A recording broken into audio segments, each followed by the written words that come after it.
Hello hello friends, welcome back. ఈరోజు ఇంకొక మంచి ఇంట్రెస్టింగ్ టాపిక్తో మీ ముందుకు వచ్చాను. అదేమిటంటే గల్ఫ్ దేశాల్లో మలయాళీలు ఎక్కువగా ఉంటుంటారు, కారణాలు ఏమిటి అనేటువంటి ఒక టాపిక్ మీద ఈరోజు మాట్లాడతాను. కేరళ రాష్ట్రంకి చెందిన ప్రజలు అత్యధికంగా గల్ఫ్ దేశాల్లో ప్రవాసం ఉండే విషయం అందరికీ తెలిసిందే. కువైట్లో ఉండే విదేశీయుల్లో 80% దాకా మన దేశంలోని కేరళ నుంచి వెళ్ళిన వారే. గల్ఫ్ దేశాల్లోని అవకాశాలను మొట్టమొదట గుర్తించి వాటిని అందిపుచ్చుకోవటం వల్ల వారి ఆధిపత్యం అక్కడ అనేక రంగాల్లో అలా కొనసాగుతూనే ఉంది. 1972 నుంచి 1983 మధ్యకాలంలో వచ్చిన గల్ఫ్ భూమిని మలయాళీలు బాగా వినియోగించుకున్నారు. అక్షరాస్యత ఎక్కువగా ఉండటం, సాంకేతిక నైపుణ్యం గల కోర్సులు చేయటం వల్ల చాలామంది ఆర్కిటెక్టులుగా, నిర్మాణ రంగంలో సూపర్వైజర్లుగా, డిజైన్ ఇంజనీర్లుగా, మరి రకరకాలైనటువంటి డిపార్ట్మెంట్లో క్లర్కులుగా ఇట్లా మంచి అవకాశాలని, వైట్ కాలర్ జాబ్స్ని పొందగలిగారు. ఆ తర్వాత మొదటి తరం వారు ఆ తర్వాత తమ బంధువుల్ని, స్నేహితుల్ని ఇక్కడికి తీసుకొచ్చారు.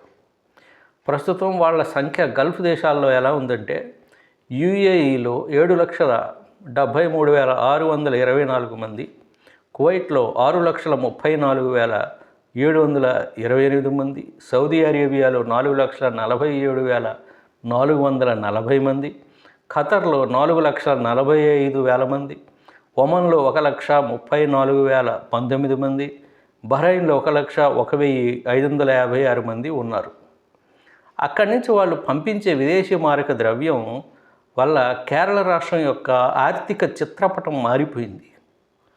ప్రతి ఏటా రమారమి 60,000 కోట్ల రూపాయలు కేరళ రాష్ట్రానికి అక్కడి నుంచి గల్ఫ్ దేశాల నుంచి వస్తుంటాయి.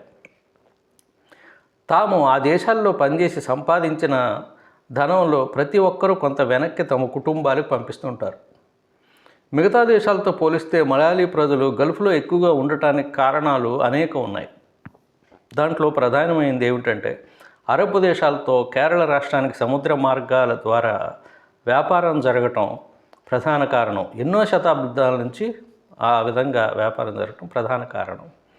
కేరళ రాష్ట్రంలో పెద్ద పరిశ్రమలు తక్కువ, పర్యావరణంపై ప్రజల చైతన్యం ఎక్కువగా ఉంటుంది. ట్రేడ్ యూనియన్ల ప్రభావం వల్ల పెద్ద పెట్టుబడిదారులు రావడానికి వెనకడుగు వేస్తుంటారు. కాబట్టి మంచి సంపాదన ఎక్కడ ఉన్నా సగటు మలయాళీ ప్రవాసీగా వెళ్ళటానికి వెనుకాడరు. యువతులు కూడా దూర ప్రదేశాలు వెళ్తుంటారు. కోల్కతా, ముంబై, ఢిల్లీ, ఇంకా దేశంలో ఎక్కడ అవకాశాలు ఉన్నా వెళ్తుంటారు. ముఖ్యంగా నర్సింగ్ వృత్తిపరంగా దేశ విదేశాల్లో కేరళ నర్సులకి మంచి డిమాండ్ ఉంది. దేశంలో ఏ కార్పొరేట్ ఆసుపత్రి చూసినా అత్యంత ఎక్కువ సంఖ్యలో మనకి కేరళ రాష్ట్రానికి సంబంధించినటువంటి వారు కనబడుతుంటారు. గల్ఫ్ సంపద ఎంత ప్రధాన పాత్ర కలిగి ఉందంటే, చాలామంది మలయాళీ బిలియనీర్లు ఆ దేశాల్లోనే వ్యాపారం చేసి తర్వాత మిగతా దేశాల్లో తమ బిజినెస్లను విస్తరించారు. ముత్తూట్ గోల్డ్ ఫైనాన్స్ కానీ, జాయోలుకాస్ గోల్డ్ కంపెనీ ఇలాంటివి కానీ గల్ఫ్ దేశాల సంపదతో విస్తరించినవే.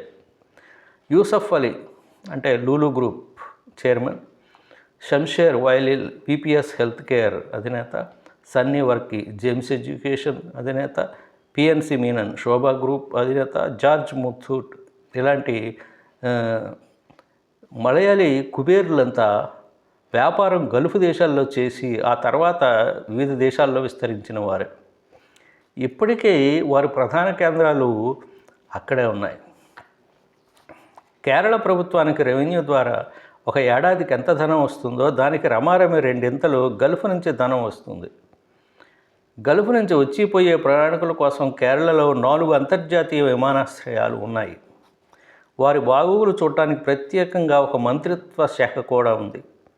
కొచ్చి, కోజికోడ్, మలప్పురం, కన్ననూర్ వంటి ప్రాంతాల నుంచి మరి వచ్చిపోయేటువంటి వీళ్ళు ఇమిగ్రెంట్స్ ఏం చేస్తారంటే, స్మగ్లింగ్కి సంబంధించిన వస్తువులు కావచ్చు, అవి కావచ్చు, ఇక్కడ ఇవ్వటం వల్ల అనమాట అవి చాలా ఎక్కువగా అమ్ముడవుతుంటాయి ఈ నగరాల్లో. గల్ఫ్ నుంచి వచ్చే ధనం వల్ల కన్స్యూమరిజం బాగా పెరిగిందనే ఒక ఆరోపణ ఉంది. గల్ఫ్ నుంచి వచ్చిన లేదా అక్కడ పనిచేసిన యువకులకి పెళ్లి విషయంలో మంచి డిమాండ్ ఉంది. మరి అక్కడ విషాద గాథలు లేవా అంటే ఎందుకు లేవు, ఉన్నాయి.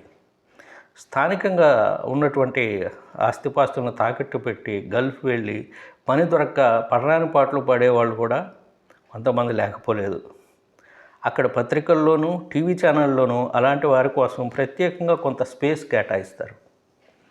ఇటీవల ఆడు జీవితం అంటే గోట్ లైఫ్ అనేటువంటి సినిమా కూడా వచ్చింది, మనం చూసాం.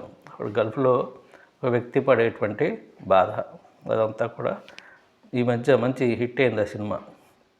ఏదేమైనా కేరళ రాష్ట్ర ఆర్థిక వ్యవస్థకి దన్నుగా నిలిచి లక్షలాది మధ్యతరగతి ప్రజలకు ఉపాధి చూపించిన గల్ఫ్ దేశాల చమురు నిల్వలు ఇంకా చాలా కాలం ఉండాలని ఆశిద్దాం.